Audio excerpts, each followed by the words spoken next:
Hey friends, if you wish to download and install Microsoft Store for Windows 11, then please watch this video. I will guide you through the process. Now, you don't download and install Microsoft Store, you download and install from Microsoft Store. So, search for Microsoft Store in the Windows search bar and open Microsoft Store.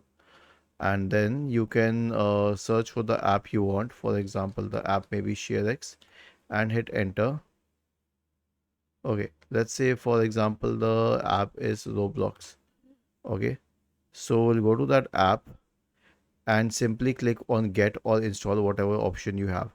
So the reason that I suggest installing from the Microsoft Store is it's not just because it's easy. Obviously it's easy, but this way you can be sure that you're not pushing in what do we say, malware to your system. It also means that you are not pushing in any third party products to the system or any browser extension, because that doesn't happen when you download and install from the Microsoft Store.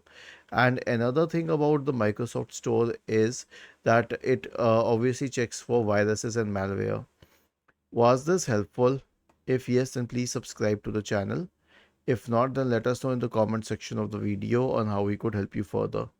Thank you for watching this video and have a nice day.